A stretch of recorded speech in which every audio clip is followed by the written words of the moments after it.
Life has a way of showing you who is truly in your corner. For years, I believed my corner was unshakably full. There was Mia, my best friend, my soul sister.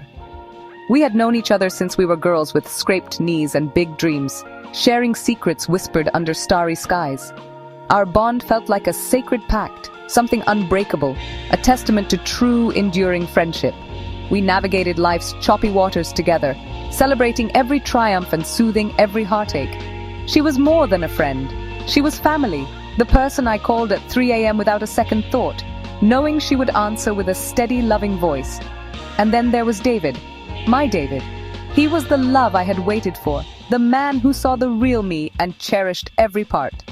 Our love story wasn't a whirlwind fairy tale, it was something deeper, built on a foundation of mutual respect, shared laughter, and quiet understanding.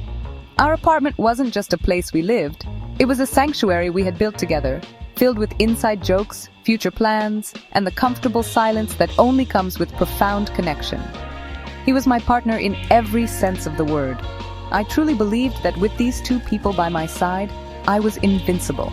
This beautiful, stable world I had so carefully constructed felt like my greatest achievement. I would often look at Mia and David, my heart swelling with a gratitude so immense it almost hurt. This was my tribe, my people, the ones who would catch me if I ever fell. I trusted them implicitly with every fiber of my being. Trust, for me, has always been the highest currency in any relationship. It's the invisible thread that holds everything together. The promise that you are safe, that you are seen, and that you are valued above all else. I had given them my trust completely, never imagining it could be used as a weapon against me. Looking back, I see the picture of our life together so clearly. It was a life painted in the warm, vibrant colors of loyalty and affection. We were a unit, a team navigating the beautiful chaos of existence. When Mia lost her job and her apartment in the same cruel week, David and I didn't hesitate. "Move in with us," we said. "We'll figure it out together." It felt like the most natural thing in the world. We were helping our family. We were strengthening our circle. What I didn't know then was that I was inviting a storm into the very heart of my home, a storm that would tear my world apart. The day my world tilted on its axis began like any other Tuesday. It was June 16th, 2025. I remember the date because it's etched into my memory forever. I was getting ready for work, laughing at something David had said, when a strange numbness crept up my left side. The coffee mug slipped from my hand, shattering on the kitchen floor. The world around me began to spin, the sounds muffled as if I were underwater. A blinding headache exploded behind my eyes, and then darkness. I had suffered a stroke.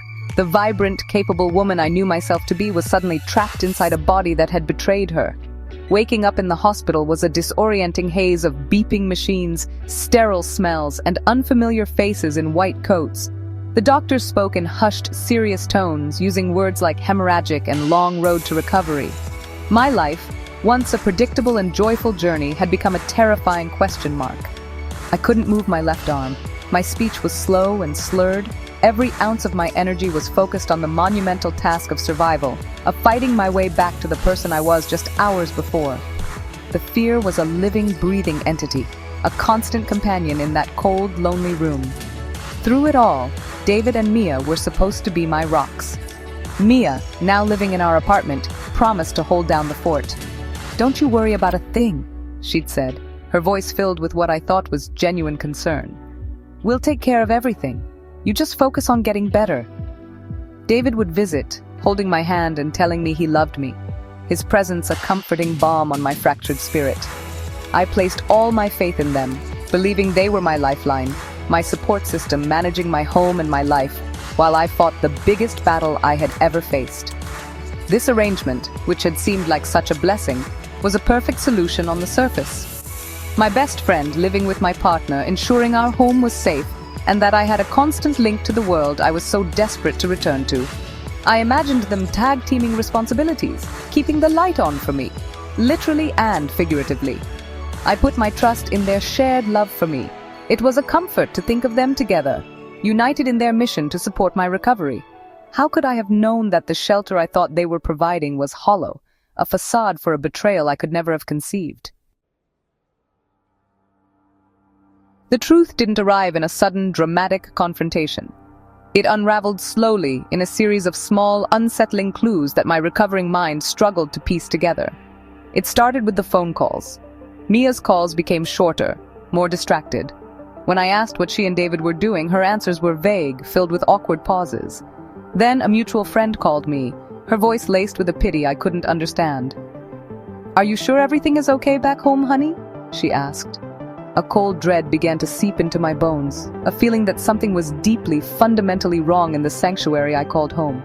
The confirmation came from a nurse, a kind woman who had taken a special interest in my case. She came into my room one evening to check my vitals, her expression softer than usual. "Your friend and your boyfriend were here earlier," she said gently. "They make a very sweet couple." The words hung in the air, sharp and painful as shards of glass. A sweet couple. It wasn't a mistake. It wasn't a misunderstanding. It was the truth, delivered with innocent cruelty in the one place I was supposed to be safe, the place I was supposed to be healing. The beeping of the heart monitor next to me seemed to grow louder, echoing the frantic, panicked rhythm of my own breaking heart. The shock was a physical blow, more debilitating than the stroke itself. My world, already fragile, shattered into a million pieces. The two people I trusted most in the world, the woman who held my history and the man who held my future, had chosen my moment of ultimate vulnerability to forge a bond of their own. Every "I love you" from David now felt like a lie. Every "I'm here for you" from Mia felt like a cruel joke. They weren't just having an affair. They were doing it under my roof, in my bed, while I was fighting for my life just a few miles away. The betrayal was so profound, so complete, it left me breathless. Lying in that hospital bed, I felt an isolation so deep it was suffocating. The physical paralysis from the stroke was nothing compared to the emotional paralysis that now gripped me. I was trapped, not just in a body that wouldn't cooperate, but in a reality I couldn't escape. The anger came first, a hot, white-hot rage that burned through the sadness. How could they? How could they do this to me now when I was at my weakest? The confusion swirled around me, a thick fog of why.